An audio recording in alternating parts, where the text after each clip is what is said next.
наврӯз азизов дар сохтмоне дар Москав кор мекунад. нисфи маошаш барои иҷорапулӣ ва санадҳои будубош сарф мешавад.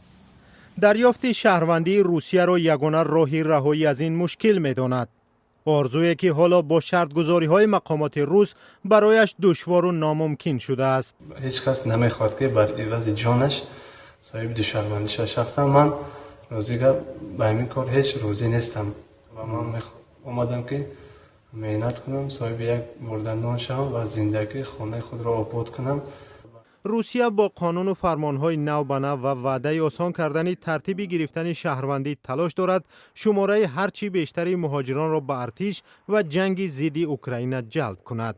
طبق فرمانی که ولادیمیر پوتین پرزیدنت روسیه روز 15 می امضا کرد، خارجیانی که در ارتش یا جنگ ضد اوکراین جلب میشوند با آسانی میتوانند با خانواده‌هایشان صاحب شهروندی روسیه شوند.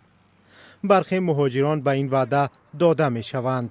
بعد خدمت و این بلیت مثلا در لوبوجو کورد میگیرن، مثلا بو پولت میتن هر ماه مردم در همه جا میبری، اگر که نصیب باشه در همه جا میبری. خیلی حوزی چی که دسته که به جنگم آدم مرده سیام و هم خاطر یکم جای ترس نیست. روز یک یا دو مهاجر تاجیک از حامیان حقوق تاجیک در مسکو مشورت میپرسند.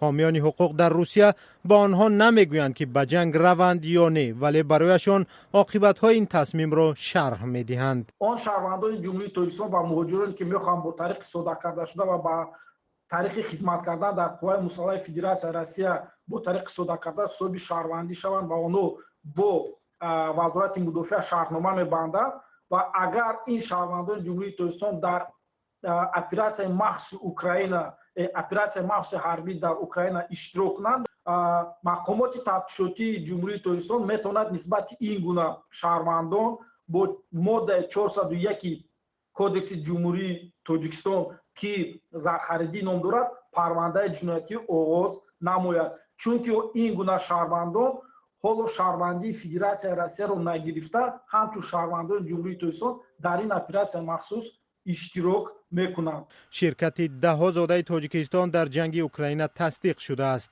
جسدی بیش از 20 نفری آنها را به وطن آوردند.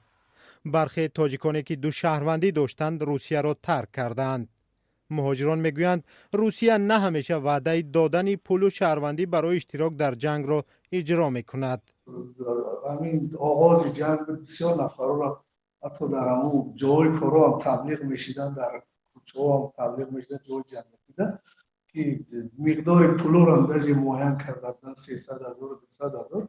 بعد فوتی اما چندین نفرش مقصد انتقال دادن جسداشون در پول یعنی مهاجرات داشتن. تا جای ما میدونیم و دیدیم مشاهده کردم وفا نکردن با وعده‌هاشون. مقامات تاجیک در رابطه با جلب شهروندان تاجیکستان در جنگ ضد اوکراین تاکنون به طور روشن موقعشان را بیان نکردند. تنها در آغاز حمله روسیه به اوکراین در بیانیه رسمی هشدار داده بودند که شهروندان تاجیکستان در جنگ‌های کشورهای خارجی شرکت نکنند که جوابگری دارد.